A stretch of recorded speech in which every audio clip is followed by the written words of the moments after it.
Hello friends, હું છું અનિલ કાંકરેચા, આપનો દોસ્ત.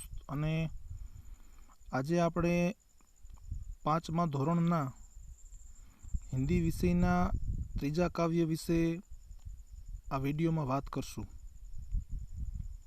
તો આ વિડીયોની અંદર આપણે પહેલો ભાગ મૂકી ચૂક્યા છીએ, નન્હા મુન્હા રાહી પાઠનો.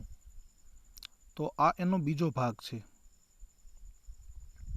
નન્હા મુન્હા રાહી હું એટલે કે દેશનો નાનો સિપાહી, દેશનો નાનો એવો બાળક. થોડું રિવિઝન કરી લઈએ જેથી અગાઉ વિડીયોમાં જોયેલી બાબત આપણને યાદ આવી જાય. હવે આ નાનો બાળક શું કહેવા માગે છે કે હું છું ભલે નાનો, પરંતુ મારે મારા દેશને હંમેશા આગળ વધારવો છે. એટલા માટે હું પોતે પણ ખૂબ મહેનત કરીશ.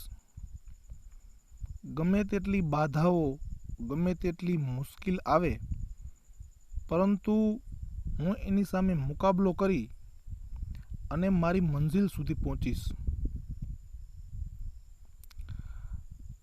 દેશની અંદર શાંતિ રહે એટલા માટે થઈ હું બધા લોકો સાથે પ્રેમભર્યો વ્યવહાર કરીશ.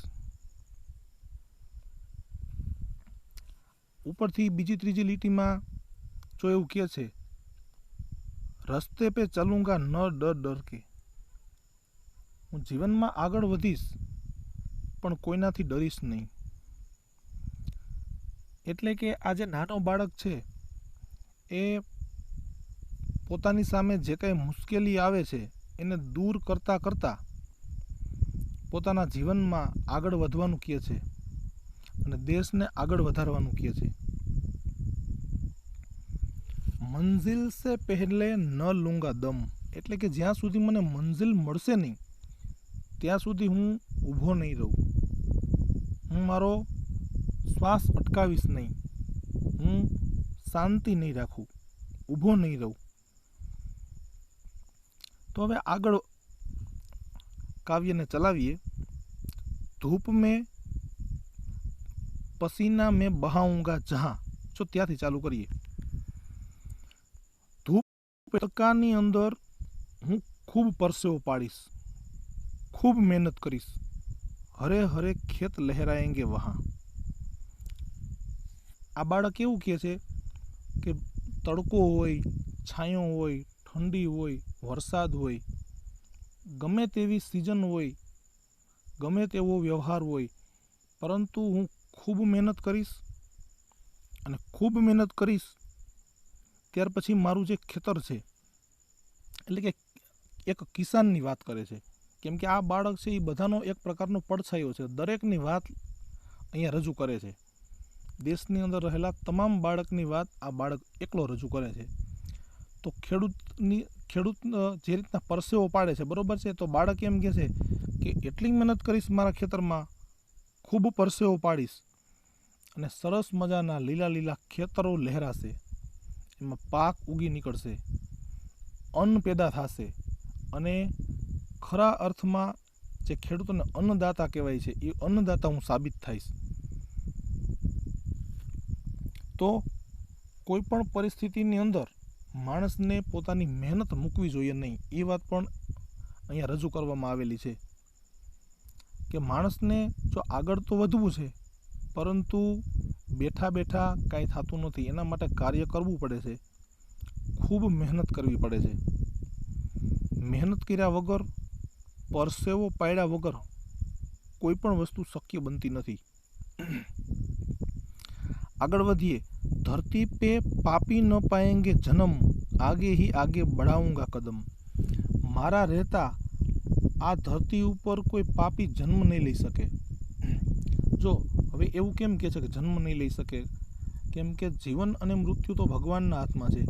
પરંતુ આ બાળક એવું કહે છે કે હું દેશનું એવું રક્ષણ કરીશ, દેશની અંદર એવો સત્યતાથી ભરેલો વ્યવહાર કરીશ કે કોઈ લોકો પાપ કરી શકશે જ નહીં, કોઈ અત્યાચાર કરી શકશે જ નહીં, કોઈ લોકો ગુન્હા કે ગુંડાખોરી કરી શકશે જ નહીં. હું મારા દેશને એટલો શક્તિશાળી બનાવીશ, હું મારા દેશને એટલું રક્ષણ આપીશ કે મારા રહેતા મારી હાજરીમાં કોઈ વ્યક્તિ, આવો પાપી વ્યક્તિ જન્મ લેવાની હિંમત પણ નહીં કરી શકે. દરેક સાથે મિત્રતાભર્યો વ્યવહાર કરીશ. આગે હી આગે બઢાઉંગા કદમ. હું હંમેશા મારા જીવન પથની અંદર, મારા આ વિકાસના રસ્તાની અંદર હંમેશા આગળ ને આગળ વધતો રહીશ. આવું આ બાળકની ઈચ્છા, અપેક્ષા છે કે હું હંમેશા મારા કદમ આગળ ને આગળ વધારતો રહીશ. દાહિને બાहें थम, बड़ा होके देश का सहारा बनूंगा. હવે આ બાળક એવું કહે છે કે હું મોટો થઈ અને દેશનો સહારો બનીશ, દેશને મદદરૂપ થઈશ. હવે દરેક લોકો ધારે તો દેશને કંઈક ને કંઈક મદદરૂપ થઈ શકે. દાખલા તરીકે કોઈ એક બાળક ડૉક્ટર બન્યો છે તો એ બાળક આપણા દેશની અંદર રહેલા જે માણસો છે, જે લોકો છે, એને પોતાની આજે ડૉક્ટરીની સેવા આપશે, લોકોને સાજા કરશે. ઘણા લોકો ગરીબ હશે તો એની પાસે ઓછા પૈસા લેશે અથવા બિલકુલ પૈસા લીધા વગર એને તંદુરસ્ત બનાવશે. તો આ રીતના હું મોટો થઈ અને દેશનો સહારો બનીશ.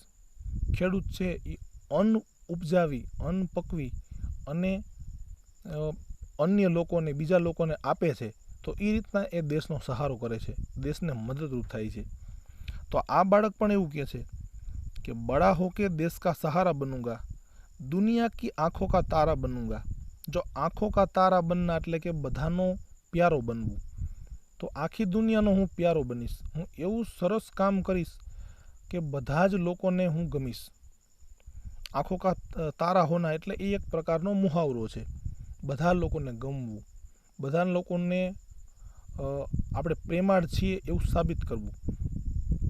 તો હું આખી દુનિયાનો આંખોનો તારો બનીશ. મતલબ કે હું એવું સરસ મજાનું કામ કરીશ કે આખી દુનિયામાં, આખા દેશમાં બધાને મારું એ કામ છે એ ગમશે. રખુંગા ઊંચા તિરંગા હરદમ. હવે આપણા દેશનો જે તિરંગો ઝંડો છે એને હંમેશા ઊંચો રાખીશ. દેશનો તિરંગો ઝંડો છે એ ઊંચો રાખવાનો મતલબ એવો છે કે હું એટલું સરસ કામ કરીશ કે મારા દેશનો તિરંગો ઝંડો હંમેશા ઊંચો જ રહે. મારા દેશને નીચું ન જવું પડે એવું હું કાંઈ કામ કરીશ જ નહીં.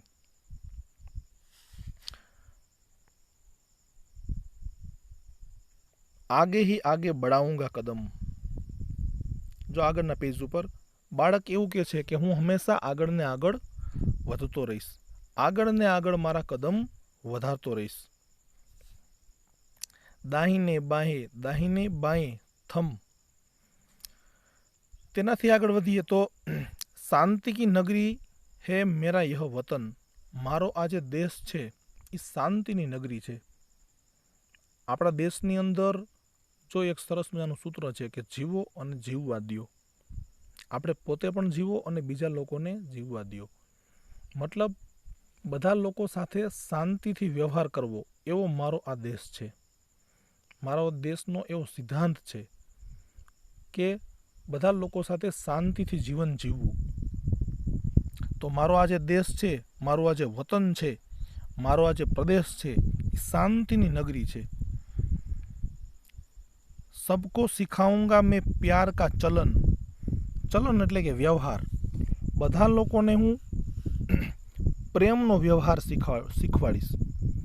એટલે કે એકબીજા સાથે પ્રેમથી વ્યવહાર કરવો. ગુસ્સામાં, ક્રોધમાં, ઈર્ષાથી કે વેર ઝેરની ભાવના રાખ્યા વગર. આપણે આ આજુબાજુના પાડોશી હોય, પાડોશી સાથે કંઈક આપણે ખરાબ કરીએ તો એ પછી આપણી સાથે ખરાબ કરે. એની વસ્તુ આપણે તોડી નાખી તો એ પછી તોડી નાખે. તો આપણે એની સાથે પ્રેમથી રહેવાનું છે તો એ લોકો પણ આપણને પ્રેમથી આપણી સાથે રહેશે. આપણી ઘરે કંઈક સારો જમણવાર હોય તો આપણે એને બોલાવીએ, તો પછી એની ઘરે કંઈક સારો પ્રસંગ હશે તો એ પણ આપણને બોલાવશે. તો આને સારો અને સાચો વ્યવહાર કહેવાય. તો હું બધાને આવો પ્રેમનો વ્યવહાર શીખવાડીશ. આ બાળકનું એવું કહેવાનું છે.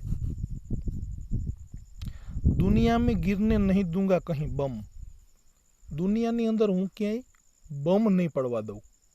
મતલબ કે આવી જે આતંકવાદી પ્રવૃત્તિઓ છે, જે ખરાબ કૃત્યો છે, અગાઉ પણ આપણે જોયું કે ગુંડાખોરી છે, મારી હાજરીમાં આવું કંઈ હું થવા દઈશ નહીં. એટલે કે બમ નહીં પડવા દઉં, એટલે કે બમનો કેચ કરી લઈશ એવું નહીં.